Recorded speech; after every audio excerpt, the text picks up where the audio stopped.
Hello everyone, welcome back to my channel. मैं हूं मनीषा यादव और आज जो है आप ऑब्जेक्ट ओरिएंटेड मेथोडोलॉजी के बारे में हम पढ़ने वाले हैं।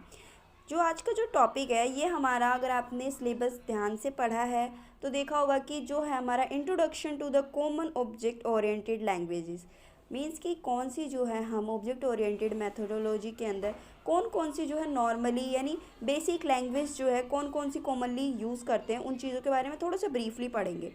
ब्रीफली एंड क्वाइट शॉर्ट भी यार देख, क्योंकि इन सारे लैंग्वेज के बारे में आप लोगों ने फर्दर पढ़ रखा है, बट कुछ लैंग्वेज ऐसी है जिसके बारे में हमने नहीं पढ़ा है, तो जस्ट थोड़ी सी नॉलेज होनी चाहिए। बाकी जो है इन ब्रीफ आने वाली वीडियोस में हम पढ़ेंगे। तो आज का जो है वो हमारा लैंग्वेज जो फर्स्ट है वो है स्म्यूला। स्म्यूला जो है एक प्रोग्रामिंग मॉड्यूल है जो कि हमें इसकी प्रोसीजर्स के ऊपर बेस्ड नहीं है। सारी लैंग्वेज क्या होती है कि प्रोसीजर्स के ऊपर बेस्ड होती है, बट सिम्यूला क्या है, एक ऐसी लैंग्वेज है जो कि हमारे एक्चुअल और फिजिकल ऑब्जेक्ट्स के ऊपर बेस्ड होती है। Okay, Simula had a novel way of presenting the objects.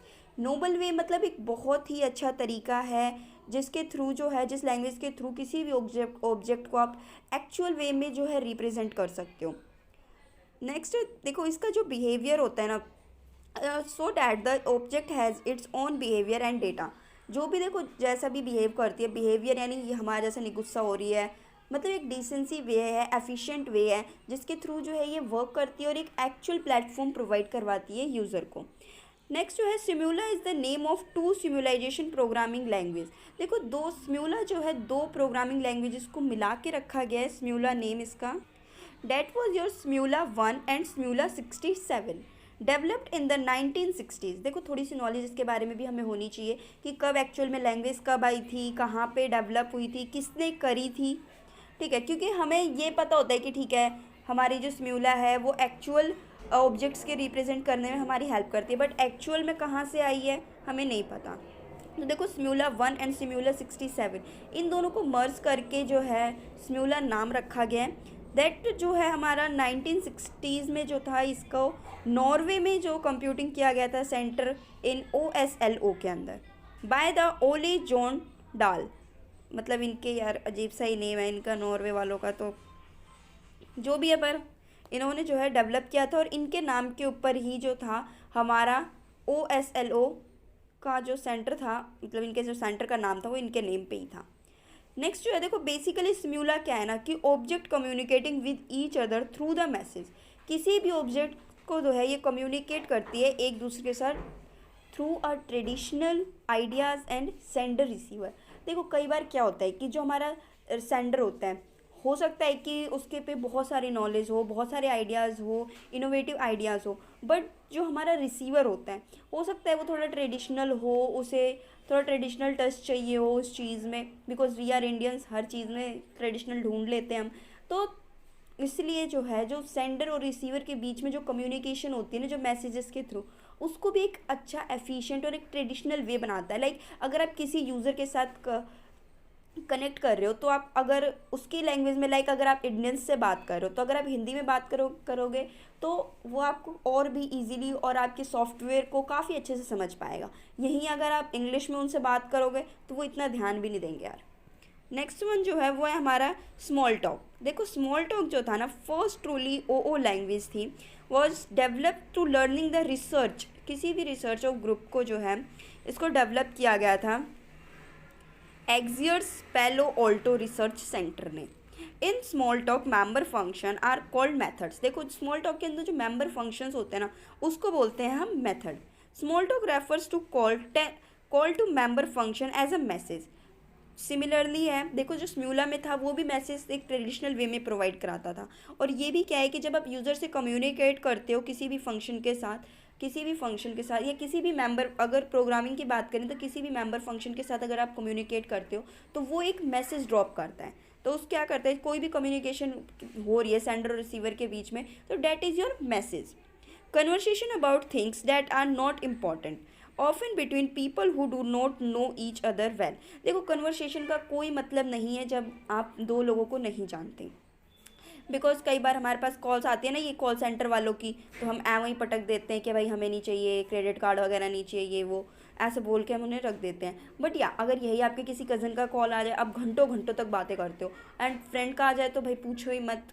तो इसीलिए देखो कन्वर्सेशन का मतलब वही है जहाँ पे जो है अगर आप उससे कोरिलेट कर सकते हो और आपको वेल नोन है वो पर्सन, एटलीस्ट वेल नोन नहीं है तो आप नाम वगैरह कुछ जानते हो उसके बारे में।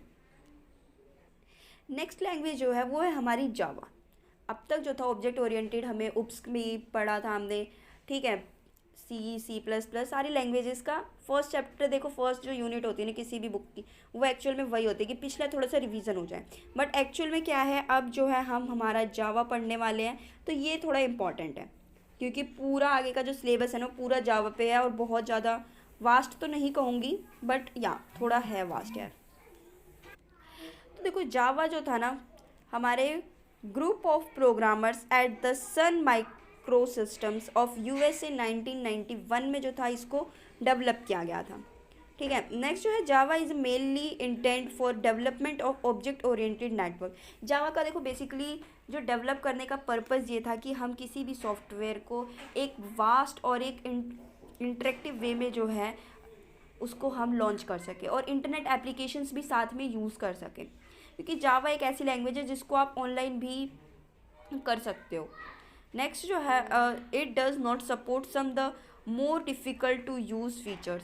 देखो कई बार क्या होता है कि कुछ फीचर्स के अंदर सपोर्ट, कुछ जो हमारे ओल्ड वर्जन्स जो होते हैं ना, माइक्रोसॉफ्ट वगैरह हो गया, जो हमारे ब्राउज़र्स होते हैं उनको कई बार सपोर्ट नहीं करता है, क्योंकि देखो जावा जो है एक काफ़ी एफिशिएंट लैंग्वेज है और जिसके लिए जो है काफ़ी अच्छा प्लेटफॉर्म चाहिए होता है। It features built it safely mechanism which provide some level of security on network. और जावा देखो एक ऐसी लैंग्वेज है कि जिसमें जो है आपको प्रॉपर सिक्योरिटी मिलती है, डेटा की सिक्योरिटी। देखो आज के टाइम पे क्या है कि चीज़ थोड़ी कम वर्क करे बट सिक्योरिटी मैटर्स करती है, तो इसीलिए कह के एक सिक्योर प्लेटफॉर्म है जावा हमारा। Java is the first programming language that is not tied to any particular hardware और operating system। देखो एक ये पहला ऐसा प्रोग्रामिंग लैंग्वेज है कि जो किसी भी सिस्टम और हार्डवेयर के साथ जो है टाइड नहीं होता है। Program developed in Java can be execute anywhere of the system. Programming के अंदर, इसके जावा के अंदर क्या है कि आप इसको कहीं पे भी किसी भी सिस्टम के अंदर, बट इस चीज़ का ध्यान रखना कि कई बार ये होता है ना कि ये ओल्ड वर्जन्स पे काम नहीं करता है, तो जितना हो सके लेटेस्ट वर्जन जो है लाएं और उसके ऊपर उसको करके देखें, ठीक है। अपना जो ब्राउज़र है उसको अपडेट कर लो अगर आप फ़ोन के अंदर, क्योंकि अभी बहुत सारी एप्लीकेशंस हो गई हैं जिसके थ्रू जो आप जावा फ़ोन में भी कर सकते हो। नेक्स्ट वन जो है वो मैं तो इसे हैशटैग बोलती हूँ बट इसकी प्रोनाउंसिएशन जो है वो शार्प है, C#.net। एक ये लैंग्वेज है जो भी रिसेंटली आई है 2000 में, रिसेंटली मतलब 22 साल हो गए आए हुए, बट इन सब लैंग्वेजेस के बाद 1991 के बाद देखो C# आई थी। Is an object oriented programming. C# was introduce by the Microsoft. देखो माइक्रोसॉफ्ट ने इसे इंट्रोड्यूस किया था जून 2000 में, जो कि जो थी हमारे कंपोनेंट ओरिएंटेड लैंग्वेज थी, जो कि हमारी ड्राइव्ड C और C++ से ड्राइव की गई थी लैंग्वेज। देखो C# जो है वो हमारी C और C++ से एडवांस है। C क्या थी, हमारी बेसिक लैंग्वेज थी, देन C++ आई, वो हमारी ऑब्जेक्ट ओरिएंटेड हो गई, बट C# जो है वो हमारी और भी ज़्यादा एडवांस है उससे। ये कुछ उसका फैमिली ट्री है, आप देख सकते हो, पहले C देन C++, C++ से जो है फर्दर 2 में डिवाइड किया गया, that was Java and C#। It is the simple flexible and type safe language.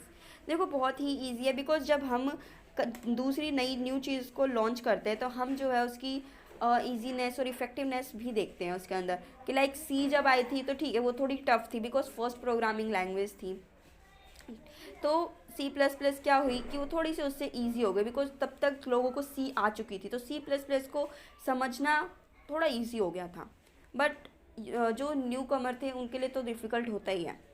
It is the only language design for the .NET network frame. ये एक जो है एक ओनली लैंग्वेज है जिसके थ्रू जो है .NET का फ्रेमवर्क जो है वो डिज़ाइन कर सकते हो। The software developer who are the familiar with the C sharp programming can quickly construct the whole range of application for the new Microsoft dot net development environment. देखो किसी भी लैंग्वेज को ऐसा नहीं है कि आप सी शार्प के अंदर ही अगर आपको वेल नोन है तो आप काफ़ी अच्छे से डिज़ाइंस कंस्ट्रक्ट कर सकते हो। किसी भी लैंग्वेज को ले लो और एनी फील्ड ले लो, अगर आप उस काम को जानते हो तो आप उसको जो है काफ़ी अच्छे से कर सकते हो। अगर आप काम के बारे में नॉलेज नहीं है तो हो सकता है कि कुछ टाइम तक काम आपसे अच्छा ना हो, बट अगर वेल नोन हो तो काफ़ी अच्छे से वर्क हो सकता है। तो सी हैशटैग बोल रही हूँ फिर से, सॉरी, सी शार्प जो है is a suitable for development well based application. जो हमारी वेब बेस्ड एप्लीकेशंस होते हैं ना, उनको डेवलप करने में जो है ये हमारी काफ़ी हेल्प करता है। तो आज जो था मैंने स्टार्टिंग में बताया कि यूनिट का जो था फर्स्ट यूनिट का लास्ट टॉपिक था। कल से जो है हम जावा स्टार्ट करने वाले हैं, proper Java. Just your basic revision थी ये कि पिछला अभी एग्ज़ाम्स हुए हैं, भूल तो नहीं गए बच्चे। अगर भूल भी गए हो तो यहाँ से जो है आपकी रिवीजन हो जाएगी। कल से जो है यूनिट 2 हम शुरू करेंगे। And thank you for watching this video. अगर इन प्रोग्रामिंग लैंग्वेज के को कुछ समझ ना आया हो तो आप मुझे कमेंट बॉक्स में कमेंट कर सकते हैं। अगर और भी कोई प्रोग्रामिंग लैंग्वेज के बारे में नॉलेज चाहिए हो तो आप उसके लिए भी मुझे बता सकते हैं। And thank you for watching this video.